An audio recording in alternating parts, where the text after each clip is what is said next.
This is Anna from South Point. We're going to go over changing a condenser, but we're not going to actually use a full-size truck. We're not even going to use a miniature truck.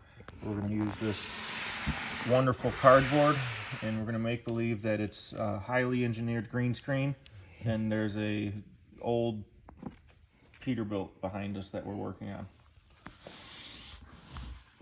So normally you do a bunch of other stuff like open the hood and drain the system.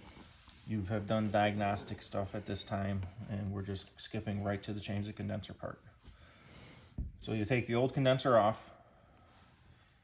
I use the electric impact. It just kind of either snaps the bolt, makes it easier to take apart, and you're throwing the condenser away, so it doesn't matter. And you can just put a new bolt in. We have stainless bolts that we like to use because it makes it easier to take back apart. After you've mounted your new condenser and you've got the rubbers in, you want to hang the condenser and you want to put all the nuts on to hold the condenser before you tighten one of them, and then go back and tighten them. You might have to move the condenser around. It makes it easier lining them up if you just kind of hang it loose, get all the hardware on, and then buzz it down.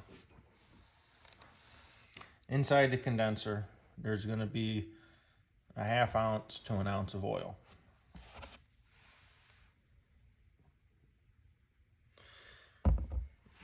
You're going to dump a 1/2 ounce to 3/4 of an ounce of oil directly into the inlet of the dryer. You're not going to dump it in the condenser. You're going to dump it into the dryer. Your condenser, you're always changing your dryer, because no matter what you do to the air conditioner, you're always going to want to change the dryer. In another video, we have what's inside a dryer, how it works, and what the difference between a dryer and an accumulator is. So you'll dump the oil into the inlet of the dryer. You put the dryer on absolutely last. You got the condenser on, then you put the dryer on, you put the lines on, and then you hook up the recovery machine and you run your vacuum. You do not want the dryer just hanging out there open to the atmosphere, absorbing air. That's bad.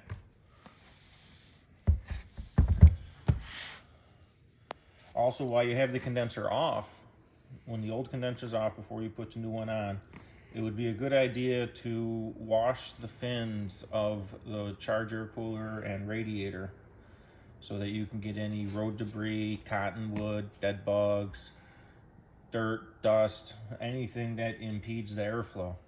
And that will just make everything under your hood happier. You're not going to notice it on the throttle, and you're not going to notice it on your gauges, but everything under the hood will just be happier. After you've ran your vacuum with either your vacuum pump and gauges or your recovery machine and you're ready to charge, you always want to use pure refrigerant. No magical elixirs, no snake oils, no leak sealers, no Polar Man, no Super Freeze, none of that, just pure refrigerant.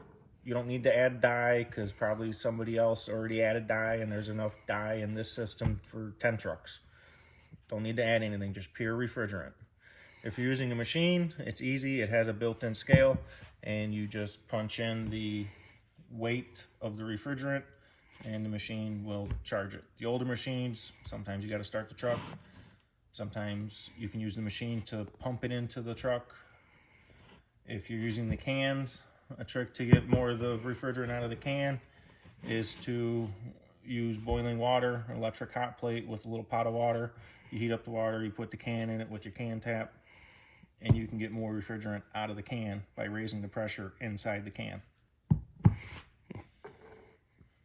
And then after you've tested it and ran the truck, that basically wraps it up. So either hop in and drive around, or tell your driver to go pick up his load, or go enjoy writing your invoice, but this one's done.